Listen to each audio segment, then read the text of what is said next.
حضرت ابو بکر کے بارے میں آتا ہے رضی اللہ تعالی عنہ، اس احساس کے تحت کہ ایک روز اللہ کے سامنے کھڑے ہونا ہے محاسبے کے لیے، ایک عجیب کیفیت میں کہا کرتے تھے کاش کہ میں درخت پر چہچہاتی ہوئی ایک چڑیا ہوتا جس سے کوئی محاسبہ نہیں ہے، حساب کتاب نہیں ہے، کاش کہ میں گھاس کا ایک تنکا ہوتا جس سے کوئی حساب کتاب نہیں ہے، وہ سوکھ جاتی ہے تو آگ میں جلا دی جاتی ہے، بات ختم ہو جاتی ہے، حساب کتاب نہیں۔ کہنے والا کون ہے؟ ابو بکر صدیق رضی اللہ تعالی عنہ۔ قرآن مجید بھی کہتا ہے، سورہ اما یتساءلون جو ہے اس میں یہی تو لفظ آیا ہے، آخری آیت کیا ہے؟ یقول الکافر یا لیتنی کنت ترابا، ہائے کاش کہ میں مٹی ہوتا، شرف انسانیت مجھے حاصل نہ ہوا ہوتا۔ اور فارسی میں ایک شاعر نے کہا ہے کیفیت کیا ہوگی کہ ہر انسان کہے گا مرائے کاش کہ مادر نہ زادے، کاش کہ میری ماں نے مجھے کبھی جنا نہ ہوتا۔ یہ ہے وہ ذالک هو الخسران المبین، ان الانسان لفی خسر، یہ ہے ہیومن ٹریجڈی۔ یہ دو چیلنج تھے نظام خلافت کے لیے۔ اس کے اس پس منظر کو ذہن میں رکھیے، عرب میں کبھی کوئی مرکزی حکومت تھی ہی نہیں، لہذا وہ لوگ عادی نہیں تھے۔ اگر کوئی حکومت پہلے ہوتی تو کوئی ٹیکس ہوتے، پہلے کوئی عادی ہوتے وہ تو وہاں پر تو کوئی نظام تھا ہی نہیں۔ انہیں زکوٰۃ بہت بھاری لگ رہی تھی، ہم سے یہ لیا جا رہا ہے، ہماری آمدنی کا ایک حصہ، یہ بہت انہیں کھل رہا تھا، شاخ گزر رہا تھا۔ اسی طریقے سے عرب کی صورت یہ تھی کہ پورا ملک تقسیم تھا، قبائلی، اور ہر قبیلے کا سردار گویا کہ اپنے علاقے کا وہ بے تاج بادشاہ تھا۔ جیسے آپ کو معلوم ہے افغانستان میں طالبان کے آنے سے پہلے وار لارڈز مختلف علاقوں کے اندر انہوں نے پھاٹک لگا لیے، اپنے علاقے بنا لیے، ہر ایک اپنی جگہ پر میں خود یہاں کا مالک ہوں، ایک مختار ہوں۔ اور اب طالبان کے خاتمے کے بعد دوبارہ وہی صورت پیدا ہو گئی، امن و امان ختم ہو چکا ہے، وار لارڈز ہیں، ان کے اپنے علاقے ہیں۔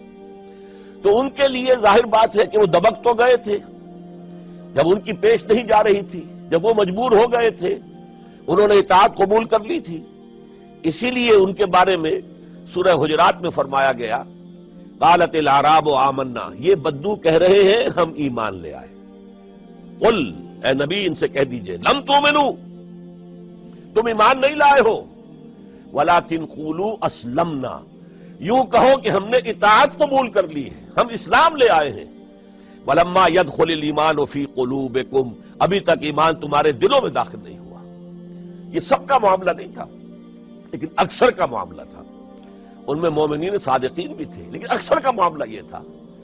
یہی وجہ ہے، دیکھیے جیسے قرآن مجید کی صورت نازل ہوئی تھی تکمیل انقلاب کے بعد، اذا جاء نصر اللہ والفتح ورأيت الناس يدخلون في دین اللہ افواجا، جب اللہ تعالیٰ کی نصرت اور مدد آ گئی اور فتح حاصل ہو گئی اور حضور کو اور صحابہ کو جزیرہ نما عرب کے اندر غلبہ حاصل ہو گیا، اب لوگ فوج در فوج آ رہے ہیں، اطاعت قبول کر رہے ہیں، دائرہ اسلام میں داخل ہو رہے ہیں۔ لیکن نوٹ کیجئے حضور کے انتقال کے بعد جو یہ دو کاؤنٹر ریولوشنری موومنٹس اٹھی، ایک جھوٹے مدعیان نبوت اور ایک منکرین زکوٰۃ، ان کے نتیجے میں تقریباً تو پورا عرب مرتد ہو گیا۔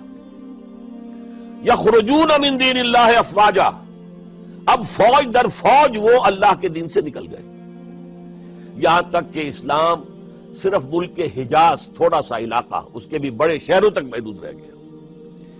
یہ خطرناک صورتحال تھی جس سے کہ حضرت ابو بکر صدیق رضی اللہ تعالیٰ عنہ کو سابقہ پیش آیا۔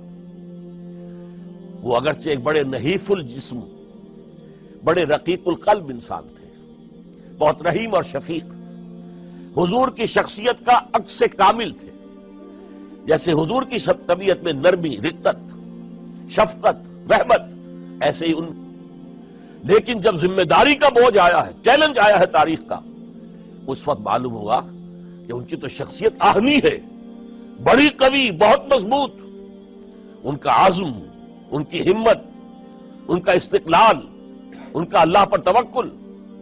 اس موقع پر میں آپ کو بتاتا ہوں، بہت سے لوگوں نے مشورہ دیا تھا کہ مصلحت کا تقاضا ہے کہ کئی محاذ نہ کھولیے بیک وقت، مسلمانوں کے دل پہلے ہی زخمی ہیں حضور کے انتقال کی وجہ سے۔ پھر حضور نے ایک جیش اسامہ تیار کیا تھا، ہم نے چاہا تھا کہ آپ اسے روک دیں، آپ نے کہا نہیں، جو لشکر حضور نے تیار کیا ابو بکر اسے نہیں روکے گا، وہ گیا۔ پھر جو مدعیان نبوت ہوئے وہ تو یقیناً کافر ہو گئے، لہذا ان سے بھی قتال کرنا پڑے گا۔ کم سے کم منکرین زکوٰۃ کے ضمن میں نرمی کیجیے۔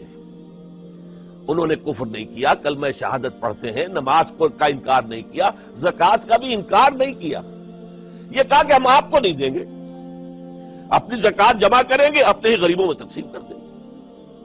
لیکن حضرت ابو بکر اور یہاں تک کہ حضرت عمر نے مشورہ دیا کہ مصلحت کا تقاضا ہے کہ مانعین زکوٰۃ کے ساتھ نرمی کی جائے۔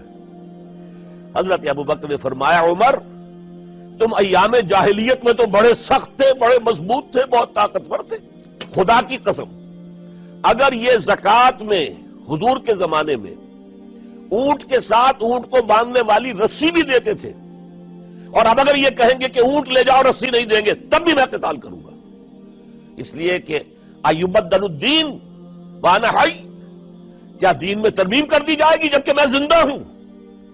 ابو بکر کے جیتے جی یہ نہیں ہو سکتا۔ لہذا ہم دیکھتے ہیں تاریخ کے اندر کیونکہ صدیقیت بہت اعلیٰ مقام ہے، نبوت کے بعد کا درجہ صدیقین، پھر شہداء، پھر صالحین، اور یہ ہے صدیق اکبر، افضل البشر بعد الانبیاء بالتحقیق ابو بکر صدیق۔ سال 1.5 سال کے اندر دونوں فتنوں کی سرکوبی کر دی گئی، کنسولیڈیٹ ہو گیا انقلاب دوبارہ، اس میں ہزاروں صحابہ کرام کی جانیں گئی۔ ایک جنگ یمامہ مشہور ہے، مسیلمہ کذاب کے خلاف 500 حفاظ اس جنگ میں شہید ہو گئے۔ تشویش ہو گئی کہ اگر حفاظ جو ہے اس طرح شہید ہو گئے تو کہیں قرآن گم نہ ہو جائے، ضائع نہ ہو جائے، کتابی شکل میں تو تھا ہی نہیں، وہ تو سینوں میں محفوظ تھا، اس لیے تجویز پیش کی گئی کہ اب اسے کتابی شکل میں، جیسے ایک کتاب 2 جلد کے گتوں کے مابین ہوتی ہے، مابین دفتین مرتب کر دیا جائے، تب یہ کام کیا گیا۔ بہرحال پہلا مرحلہ یہ تھا کہ کاؤنٹر ریولوشنری موومنٹس، چونکہ ابھی انقلاب صرف عرب میں آیا تھا اور عرب ہی کے اندر سے کاؤنٹر ریولوشنری موومنٹس ابری، جھوٹی نبوت اور مانعین زکوٰۃ کی شکل میں، اور حضرت ابو بکر رضی اللہ تعالی عنہ نے اپنی عظیمت کا ثبوت دیتے ہوئے ان دونوں موومنٹس کو کچل کر رکھ دیا اور انقلاب اسلامی کو اثر نو کنسولیڈیٹ کر کے پھر قیادت حکم خداوندی کی روح سے کہ ان کے انتقال کا وقت آ گیا تو حضرت عمر فاروق کو نامزد کر کے ان کے سپرد کر دی رضی اللہ تعالی عنہ۔